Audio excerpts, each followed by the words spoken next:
Chaque don compte pour nous aider à franchir avec succès cette période difficile. Financez TVL, maintenant. Financer TVL, c'est essentiel. Répondez à la campagne de dons en allant sur le site tvl.fr et en cliquant sur la rubrique Dons. Merci à tous.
De Terre de Mission, l'émission religieuse de TV Liberté.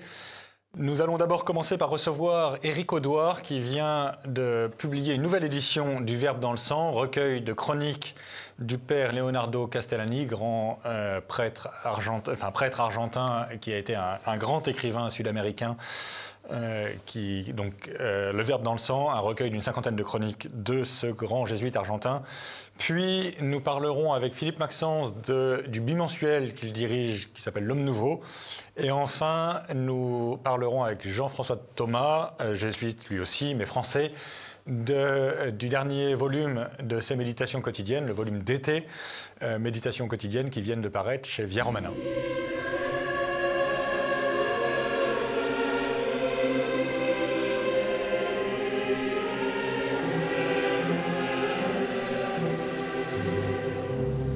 Bien, nous revenons sur le plateau de Terre de Mission et j'ai le plaisir d'accueillir par Skype Éric Audouard. Bonjour Éric. Bonjour.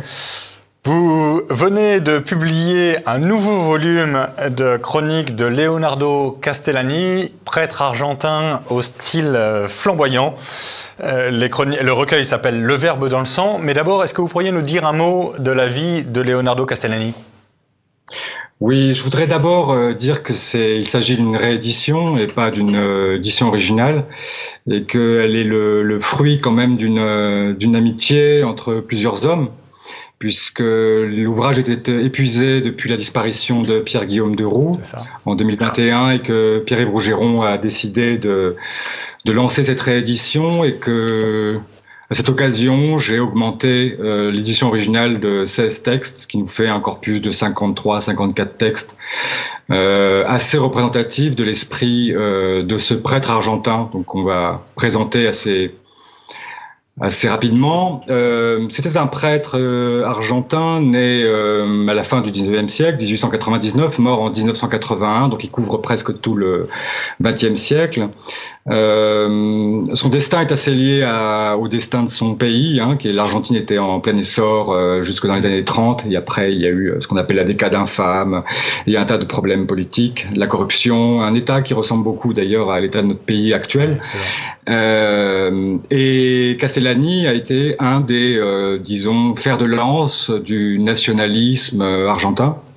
On peut le dire. Il a connu des problèmes importants avec l'Église, puisqu'il a il a essayé d'avertir les autorités hiérarchiques des problèmes qu'il voyait dans les séminaires d'abord, puis dans l'enseignement religieux en général. C'était déjà l'envahissement du modernisme théologique, qui était très très important bien avant Vatican II. Ah, bien sûr. Et donc il a écrit tout un tas de choses justement pour fortifier comment dire, à la fois le bon sens des patriotes, le bon sens populaire, que les gens ne s'égarent pas dans les nouvelles offres du marché idéologique. Et il a payé très cher d'avoir notamment froissé quelques évêques argentins qui ne tenait pas tellement à ce qu'on dénonce ou relève les manquements dans l'enseignement.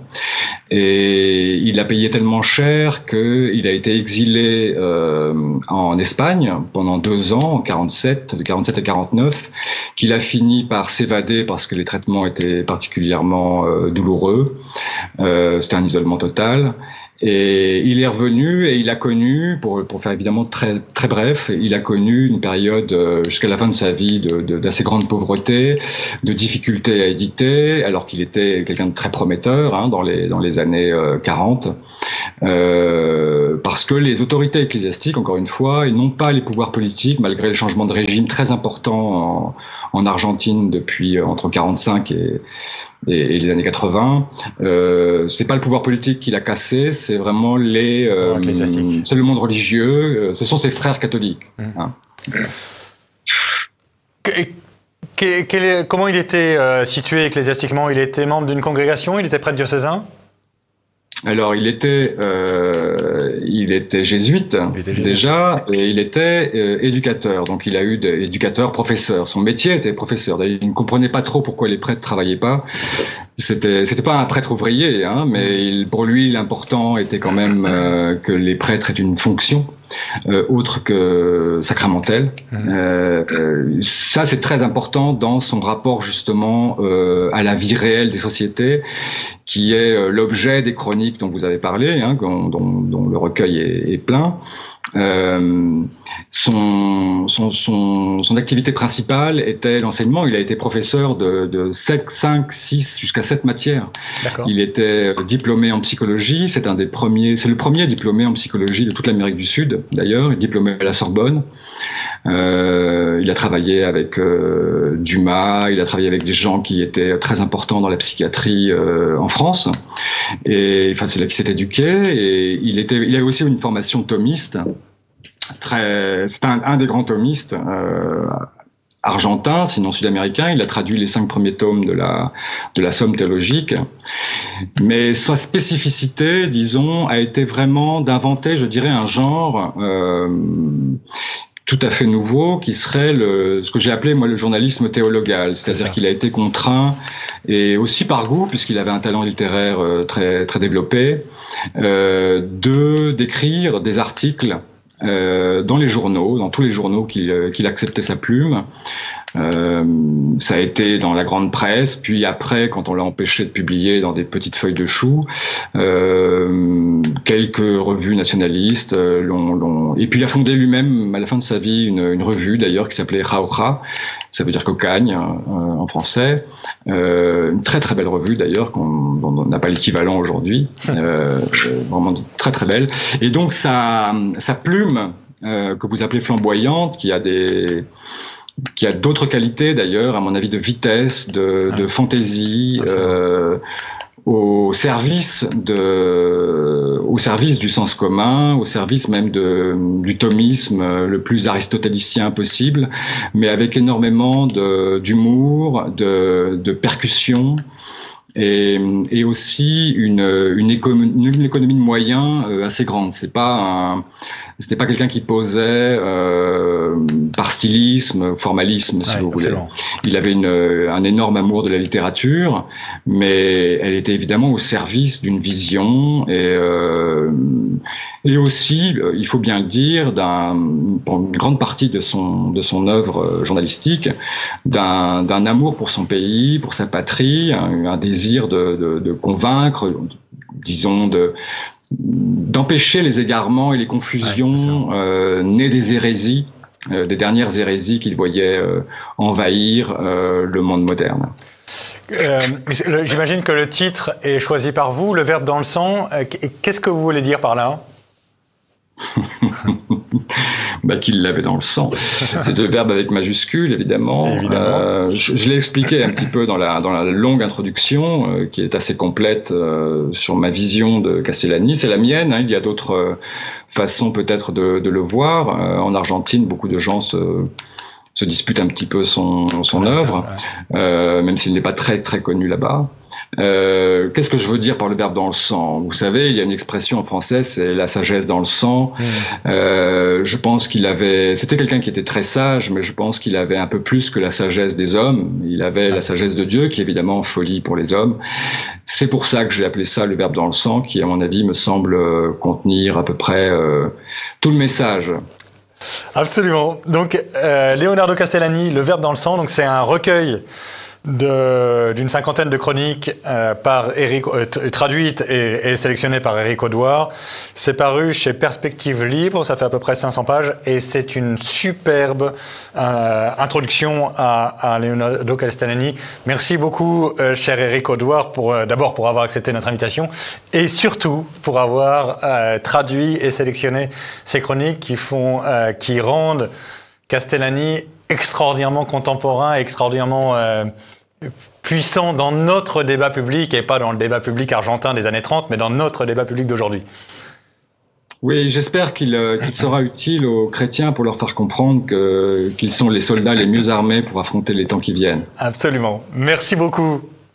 Voilà. Au revoir. Au revoir.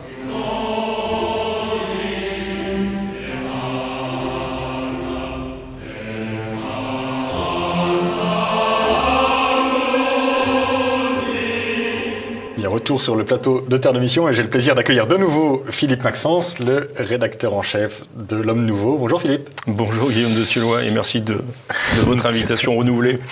On parlait la semaine dernière du livre de Jean Madiran que vous veniez de republier. Je voulais qu'on parle un peu du journal que vous dirigez, L'Homme Nouveau, qui est un grand titre de la presse catholique. C'est un titre ancien au moins. Oui, mais quand même. Installé, oui.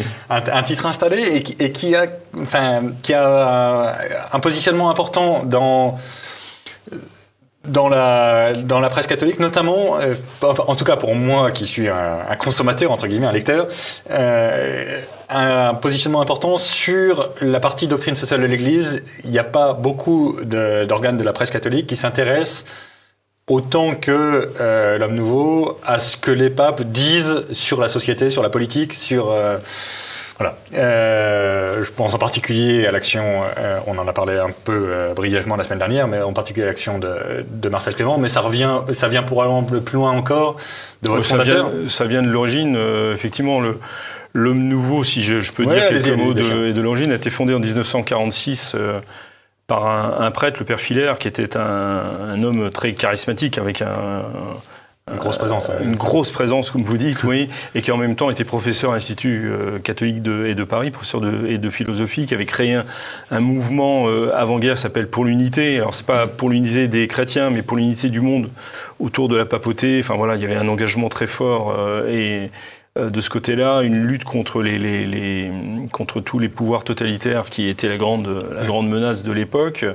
Et quand il a créé L'Homme Nouveau, qui à l'origine ne s'appelait pas L'Homme Nouveau, d'ailleurs, s'appelait l'Humanité Nouvelle, qui était vraiment une déclaration de guerre. Voilà, était une déclaration de guerre puisque les communistes avaient une politique dite de la main tendue envers les catholiques. Tout le monde s'était confronté ensemble avait eu des combats communs dans la résistance, mais doctrinalement, il y avait quelques problèmes. Donc le père Filaire voulait répondre aux communistes de cette manière-là. L'archevêque de Paris était un peu effrayé. Il y a un ou deux numéros qui portent ce titre, mais en 1946, ça devient L'Homme Nouveau, qui est un peu plus paulinien. Paulinien, c'est ça, exactement. Moins polémique et plus paulinien. Mais donc, très tôt, il y a eu cette idée que l'Église avait quelque chose à dire, non seulement sur la vie des individus, mais aussi aller enseigner les nations sur la vie des nations et des pays. Et que pour cela, elle avait une doctrine sociale, ce qui s'appelle la doctrine sociale de l'Église. Alors le mot social est un peu équivoque, il faut vraiment l'entendre au sens large, ce qui implique un aspect politique c'est ça. Pas simplement la vie des ouvriers, etc. Et qui n'est pas un truc qui a débuté avec Léon XIII, mais qui n'est pas, voilà, ça aussi c'est une espèce de scie qu'on nous répète. Léon XIII s'intéresse à la question ouvrière. Il est le premier pape à s'y intéresser de manière formelle.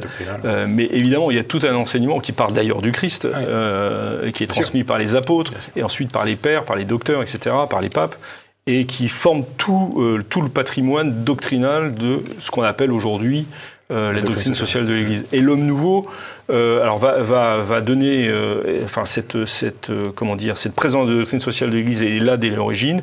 Mais en 1962 arrive un jeune professeur aussi, Marcel Clément. Professeur au Canada. Alors qui lui est professeur au Canada, qui enseigne aussi un peu à l'époque à l'Institut catholique de Paris, et qui donne une impulsion très très très forte, non seulement au journal en tant qu'entreprise, en tant qu'organe de presse, etc., mais qui l'oriente très particulièrement dans cette direction. Nous continuons plus modestement, mais nous continuons. C'est-à-dire que pour nous, la doctrine sociale de l'Église sert surtout de grille d'analyse à tous les faits de société que nous sommes amenés à commenter dans le journal. On nous demande souvent si nous sommes de droite, si nous sommes de gauche, du centre, etc. En fait, nous ne sommes ni de droite ni de gauche. Pardon, je suis désolé, ça fait aussi un peu si, mais nous ne sommes pas un journal d'opinion. Nous sommes un journal qui essayons de regarder ce qui se passe dans le monde au prisme de cette doctrine sociale de l'Église, qui elle-même s'insère dans l'ensemble de l'enseignement de l'Église, en fait. Et vous avez aussi une coloration qui vient en particulier de Marcel Clément, mais une coloration un peu plus philosophique que beaucoup d'autres organes. Enfin, le lien entre l'homme nouveau et l'IPC est assez... alors c'est probablement plus personnel qu'institutionnel, mais... Alors, il y a eu des liens institutionnels. Effectivement, comme il reposait sur des personnes, Marcel Clément est l'un des cofondateurs de l'Institut de philosophie comparée, qui a d'abord été dirigé par son frère, donc il y avait des liens évidemment très forts. Et personnel et institutionnel, ces liens se sont un peu distendus parce que chacun a pris chacun a suivi sa route. Nous avons toujours des liens avec l'IPC, mais c'est vrai que nous restons attentifs à une approche qui s'enracine dans l'aristotélicisme et dans le thomisme, dans la philosophie de saint Thomas et dans la théologie de saint Thomas. Oui, c'est une particularité effectivement. Oui, c'est ça. C'est quand même pas tous les journaux d'opinion générale qui se réfèrent régulièrement à saint Thomas d'Aquin. Tout à fait, oui. Hélas. Alors, de fait, ça, vous parliez de la doctrine sociale de l'Église, c'est notre grille de lecture, j'allais dire quotidienne, mais à côté du bimensuel que l'Homme Nouveau, nous avons créé une lettre mensuelle consacrée spécifiquement à la doctrine sociale de l'Église, qui a une feuille modeste, 4 pages, qui tous les mois aborde des aspects doctrinaux ou d'histoire de la doctrine sociale de l'Église, ou les deux d'ailleurs, qui s'appelle « Reconstruire ». Et vous m'aviez invité pour présenter le livre de Jean Madiran, « Du bien commun », qui est publié dans le cadre d'une collection « Reconstruire ». D'accord. Le terme « reconstruire » laisse un peu... rebâtir la chrétienté, en fait. Un peu nos ambitions, voilà. Ouais. C'était le projet des néo-thomistes dans les années 20 et 30, et je pense que ça devrait rester notre projet. Oui, ça reste notre projet en prenant en compte les difficultés actuelles. L'effondrement, évidemment. Qui n'étaient pas tout à fait les mêmes que ceux des néo-thomistes des années 30. C'est très clair. Quand vous dites bimensuel, ça veut dire que vous paraissez 2 fois par mois. Nous paraissons tous les 15 jours. Donc, ça veut dire à la fois prise de distance par rapport à l'actualité et suivi précis de l'actualité, quand même, les deux à la fois. Voilà, c'est une espèce de jonglerie. Toujours s'enraciner dans l'actualité, parce que c'est ce dont le lecteur a besoin, avec suffisamment de distance pour pas répondre à chaud, se laisser entraîner par l'opinion, par les passions, ou par l'invective, etc. Essayer d'analyser les choses, voilà, le tout dans un équilibre entre actualité et analyse de fond. D'accord. Ouais. Merci beaucoup, cher Philippe. Donc, longue vie à l'Homme Nouveau. Merci. Et voilà, tous nos voeux accompagnent cette prestigieuse, vraiment, je le dis sans moquerie, prestigieuse publication qui a vraiment tenu un rôle important dans l'après-guerre et qui continue à jouer un rôle important dans le débat public. Quoi qu'en pensent par ailleurs les médias dits mainstream, je pense que c'est fondamental d'avoir un bimensuel qui réfléchit sérieusement à partir de ce que disent les papes, à partir de ce que disent les docteurs de l'Église, à notre actualité politique. Merci Philippe. Merci beaucoup Guillaume de Thiebaut.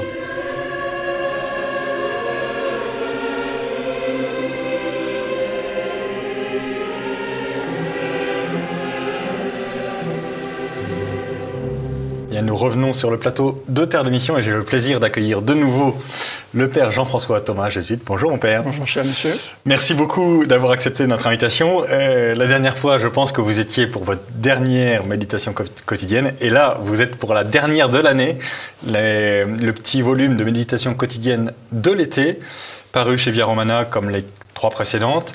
On va recommencer le même genre de questions que les fois précédentes. Quel est le principe de ces méditations quotidiennes? À quoi ça sert? Alors c'est un principe qui est très simple, peut-être trop simpliste, je ne sais pas.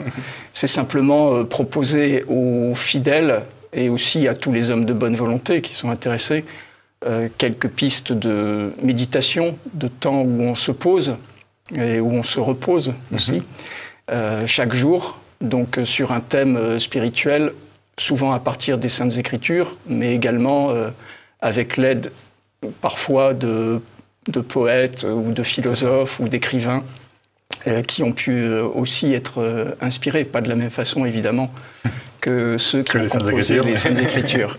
Voilà, donc c'est simplement une petite aide. Ceci s'inscrit dans la grande tradition de l'Église depuis des siècles. Et donc l'idée c'est vraiment jour par jour, tout l'été, du 21 au 22 juin jusqu'au 20 septembre, donc tout l'été, chaque jour, 2-3 pages de l'écriture dit que, est-ce que ça vous inspire, ou le poète, ou Bernanos, ou je sais pas qui vous dit que, comment vous vous positionnez par rapport? Oui, donc ce sera peut-être plus facile de l'utiliser pendant l'été, y compris quand on est sur la plage, pourquoi pas. Absolument. Ça peut être un lieu qui invite aussi à la contemplation, regarder la mer qui va, qui vient et qui revient. Donc pendant l'été, évidemment, il y a plus de temps disponible pour les personnes, pour une contemplation ou pour une méditation.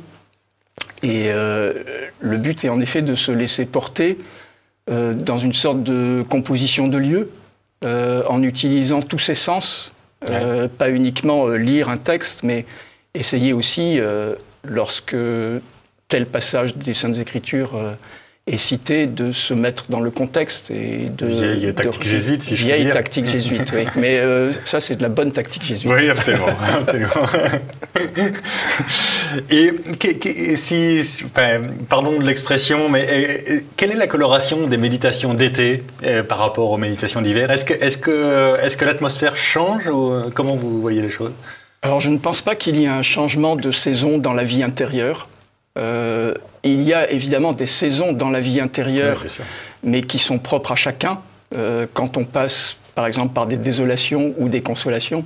Donc c'est pour cela que, pour des méditations de cette sorte, il vaut mieux s'en tenir souvent à des textes qui sont proposés par la liturgie de l'Église, qui a la sagesse, en fait, de proposer des cycles qui sont ancestraux, enfin, qui datent depuis des siècles. Donc il y a une logique, il suffit de se laisser porter et ainsi notre vie intérieure personnelle peut également s'éclairer. Et donc dans vos méditations quotidiennes, toutes les saisons ont des cycles, enfin il y a des méditations de désolation et des méditations de consolation à toutes les saisons. Oui, alors chacun ensuite évidemment trouve ce qu'il veut ou ce qu'il peut. Bien sûr. C'est comme lorsqu'on lit simplement un texte des Saintes Écritures, chacun lit bien les mêmes mots, mais ça ne va pas résonner de la même façon. Parce que tout dépend aussi, hélas, de nos émotions et de nos passions du moment. Donc, Pas forcément hélas d'ailleurs, parce que nos émotions et nos passions peuvent nous entraîner vers Dieu. Ça, bien sûr, pas oui, mais enfin il est quand même préférable de les contrôler un petit peu. C'est pas... Absolument, c'est très, très juste. Comment est-ce que vous écrivez, vos méditations quotidiennes? Est-ce que vous laissez porter par la liturgie ou est-ce que la liturgie résonne avec vos propres passions? Évidemment, je n'ai pas l'intention de vous confesser en public, mais d'abord parce que j'ai même pas la possibilité de vous confesser en privé. mais plus sérieusement, qu'est-ce qui vous porte à choisir pour le 20 septembre telle méditation plutôt que telle autre? Alors en rédigeant ces méditations sur les 4 saisons, j'ai toujours essayé de rédiger chaque texte donc jour par jour, correspondant d'ailleurs au jour en question. Je n'ai pas fait ça dans le désordre ou au hasard, mais toujours après la célébration de la Sainte Messe, tôt le matin, et le temps de méditation. Donc c'était aussi parfois, pas toujours, et puis bon, il y a aussi à certains moments l'inspiration qui n'est pas toujours présente. C'est de l'angoisse de la passe blanche aussi pour vous. Voilà, donc c'était aussi le fruit, un fruit qui vaut ce qu'il vaut, de mes propres contemplations. D'accord. Mais donc ça veut dire que le 20 septembre, vous avez écrit la méditation du 20 septembre? Exactement. Ah oui, c'est très intéressant, oui. D'accord. Oui, Je pensais que vous aviez prévu les choses un peu à l'avance. Non, en fait, j'ai commencé, si je me souviens bien, j'ai commencé un 1er juin, il y a 2 ans. D'accord. Et donc, voilà, j'ai commencé par la méditation du 1er juin. Et quand j'ai terminé le 31 mai de l'année suivante les méditations, je les ai proposées à mon éditeur. Qui les a, à ce moment-là, qui a jugé bon, je pense qu'il a eu raison. De le saisonnaliser. Voilà. Mais au départ, je n'avais pas pensé à ça. Je pensais que ça ferait un seul volume. Mais en fait, il est préférable d'avoir un volume par saison. Oui, absolument. Et c'est très agréable, en fait, d'avoir ce petit livre. En plus, le livre tient très bien en main. C'est vraiment un petit livre, mutatis mutandis, comme l'imitation de Jésus-Christ. C'est un livre qu'on feuillette avec... et qu'on peut laisser pendant 2 semaines sans péril particulier et reprendre, c'est très agréable. Et donc j'ai demandé à un ami peintre qui est le père Réginald Pic, un peintre très inspiré, de me permettre de reproduire pour la couverture à chaque fois un de ces tableaux. Et donc c'est un peintre qui est très inspiré par Maurice Denis par exemple, et voilà, des peintres très habile. Voilà, c'est un peintre qui est réaliste mais très intériorisé. Donc c'est toujours le fruit de sa propre contemplation aussi, sa peinture. Et là c'est j'allais dire presque encore plus contemplatif, parce que c'est la muse qui chuchote ou qui ne dit rien d'ailleurs à l'oreille du peintre. Du peintre, oui. C'est le peintre qui attend l'inspiration. Donc il est dans une position qui est quasi une position de prière aussi, absolument. Comme un prêtre qui, lors de la célébration de la messe, s'assoit pour un certain nombre de parties de la messe, par exemple le Gloria ou le Credo, et qui pose ses mains sur ses genoux et qui attend l'inspiration. Et la muse est presque un ange qui murmure à son oreille. Qui murmure à son oreille et qui l'invite à la fois au silence et à la contemplation. Eh bien, écoutez, mon cher père, merci beaucoup d'être une nouvelle fois venu présenter ces méditations quotidiennes. Donc le cycle est terminé, on a les 4 volumes de méditations quotidiennes par saison. Il y aura d'autres livres par la suite, donc vous aurez l'occasion de m'inviter. Ça sera avec grand plaisir. Mais alors des méditations non, ce sera non saisonnières. Non, le prochain livre qui va sortir, c'est un livre de chroniques, en fait, sur différents thèmes. D'accord, très bien. Mais écoutez, vous serez évidemment le bienvenu dès que ça sera apparu. En attendant, donc méditation quotidienne par saison, hiver, printemps, été, automne. Père Jean-François Thomas, jésuite, c'est paru chez Via Romana. Chacun des petits volumes est à 12 € et c'est une très belle stimulation au silence, à la méditation, à la contemplation. Merci, mon cher père. Merci beaucoup, cher monsieur. Et donc, la semaine prochaine, ce sera Jean-Pierre Mogendre qui animera l'émission. Nous nous retrouvons quant à nous dans 3 semaines. D'ici là, que Dieu nous garde.